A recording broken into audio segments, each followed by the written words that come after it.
Sir, आपण प्रहार पक्ष संघटनेमध्ये प्रवेश केलेला आहे, काय बद्दल बोलणार? प्रहार जनशक्ती पक्ष हा माननीय आमदार माजी राज्यमंत्री बच्चू कडू साहेबांनी स्थापन केलेला आहे. दिव्यांग व्यक्ती, शेतकरी आणि समाजातील उपेक्षित वंचित घटकांना मदत व्हावी, त्यांची सेवा करावी या उदात्त हेतूने हा पक्ष स्थापन झालेला आहे.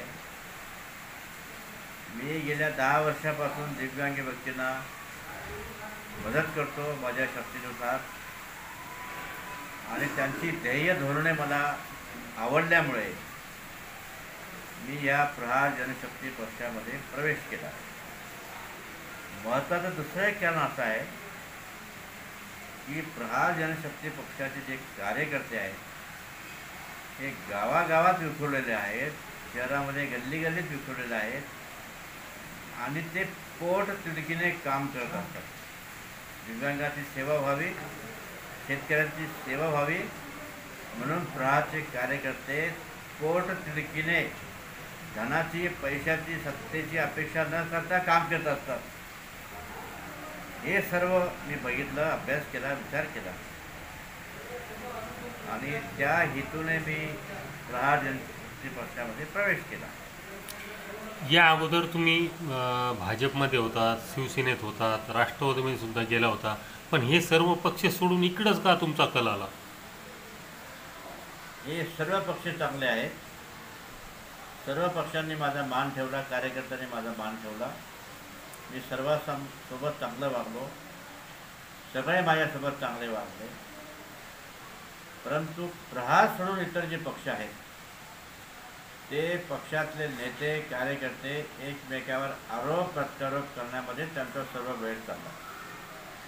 शरद पवार अजित पवार आरोप करतात, अजित पवार शरद पवार आरोप करतात, देवेंद्र फडणवीस त्यांच्यावर आरोप करतात, शिवसेनेचे उद्धव बाळासाहेब ठाकरे एकनाथ शिंदेवर आरोप करतात. लोक आता हे आरोप प्रत्यारोप आणि वाद या सर्व गोष्टीला कंटाळले आहेत. तुम्ही किती वाद घाला, लोक वेगवेगळ्या डोक्यात दगड घाला, पण लोकांचे प्रश्न सोडवा. लोकांचं म्हणणं असं आहे की आम्हाला तुमच्या वादामध्ये इंटरेस्ट नाही, कुठल्या पक्षाला सत्ता मिळते याच्यात आम्हाला इंटरेस्ट नाही आहे. आम्हाला जनतेचे प्रश्न सुटले पाहिजे, आमचे प्रश्न सुटले पाहिजे. तुम्हाला काय जनतेचे प्रश्न वाटतात वैजापूर तालुक्यामध्ये? वैजापूर तालुका सर्वात मागासलेला तालुका आहे. मराठवाड्याच्या एकदम पश्चिम टोकाला आहे, आणि या तालुक्याच्या नेत्यांना, कार्यकर्त्यांना पश्चिम महाराष्ट्र जो आपल्या शेजारी आहे त्या भागात काय प्रगती होते तिकडे बघायला आपल्या नेत्यांना, कार्यकर्त्यांना वेळ नाही. मी काल कलेक्टरशी बोललो, त्यांना मेसेज पाठवला की वैजापूर तहसीलमध्ये 5,000 पेक्षा जास्त प्रकरण हे संजय गांधी निराधार योजना, श्रावण बाळ योजना, विधवांना मानधन अशी प्रकरणं 1 वर्षापासून पेंडिंग आहेत तहसील ऑफिसमध्ये. तहसीलदार कुणाचं ऐकत नाही, कुठल्याही सरकारी कर्मचाऱ्यावर कुणाचं वचक राहिलं नाही. हा एक प्रश्न. दुसरा आहे वैजापूर MIDC. 1991मध्ये केंद्र सरकारने, महाराष्ट्र सरकारने 65 ठिकाणी MIDC सुरू केल्या. बारामती, सिन्नर, नेवासा, श्रीरामपूर या सर्व ठिकाणी MIDC सुरू झाल्या. त्या 65 MIDCमध्ये ग्रोथ सेंटरमध्ये वैजापूरचं नाव होतं. त्या सर्व ठिकाणी MIDC सुरू झाल्या. एक प्लॉटसुद्धा मिळत नाही, आणि वैजापूरची काय हालत आहे. याला कारण आहे वैजापूरचे नेते मंडळी. आणि कुणी काही प्रयत्न केला पुढे जाण्याचा, अरे त्याला श्रेय मिळेल पण त्याला ते मागे सारतात. मी MIDC वैजापूर सुरू करण्याचा प्रयत्न करतो आहे, खूप प्रयत्न केला. स्थानिक नेते म्हणतात नाही इतका भाव मिळाला पाहिजे, तितका भाव मिळाला पाहिजे, आणि शेतकऱ्यांना ते गुमराह करतात, त्यांना वाईट दिशेने घेऊन जातात. विनायक कारखाना बंद आहे, गंगापूरचा कारखाना बंद होता, विनायक बंद होता. गंगापूर आणि विनायक हे दोन्ही कारखाने सोलापूरची पार्टी आहे त्यांनी घेतली, ते चालवायला घेतला. आमचे मित्र आहेत गणेश माने देशमुख, जैन शुगर मिल्स. गंगापूरचा चालवला, सुरू झाला. वैजापूरचा सुरू होत नाही. तर आमच्या नेत्यांना वाटतं की तो सुरू होऊ नये, असा प्रश्न आहे. कोण नेते आपले असे ते वैजापूरचे? कशाला सगळ्या जगांना माहीत आहे कशाला कोणाला दुष्परिस्थिती स्वीकारायची. नंबर 3 आहे रामकृष्ण गोदावरी उपसा जलसंधारण योजना. सरकारने 65 कोटी मंजूर केले, माफ केले, आणि आता वैजापूर तालुक्यात काही नेते म्हणतात नाही नाही गव्हर्नमेंट 150 कोटी दिले पाहिजे.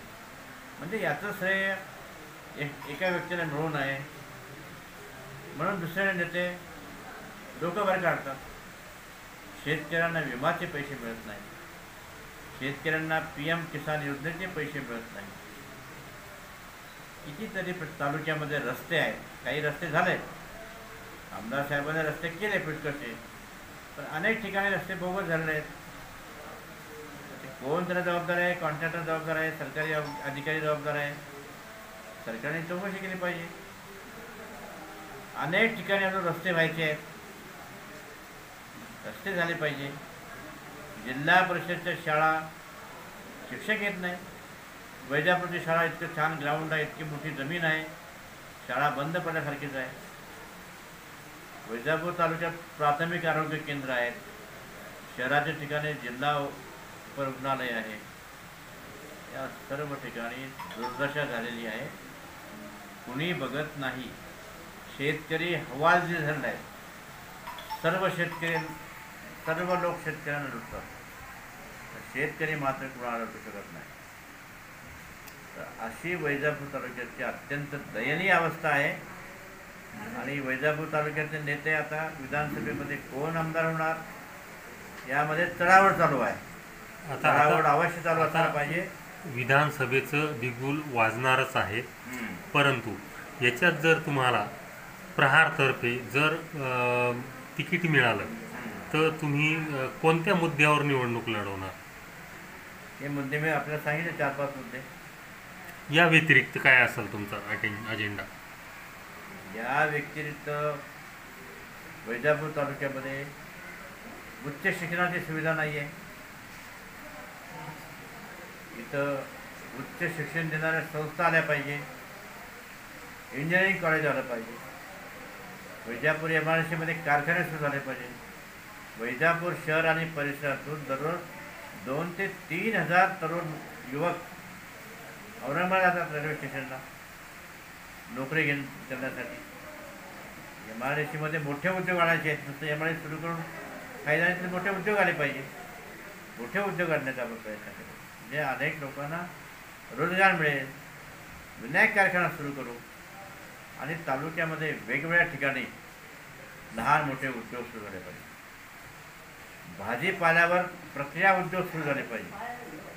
नांदूर मधमेश्वरमुळे आपला जवळजवळ 50,000 एकर क्षेत्र पाण्याखाली आलेलं आहे. काही उपयोग नाही, भाज्या सडून जातात, योग्य मार्केट मिळत नाही. ऊस बाहेरच्या तालुक्याला पुरवठा, बाहेरच्या कारखान्याला पुरवठा लागतो. ऊसावर प्रक्रिया न झाल्यानंतर भाव मिळत नाही. दुधावर प्रक्रिया करणार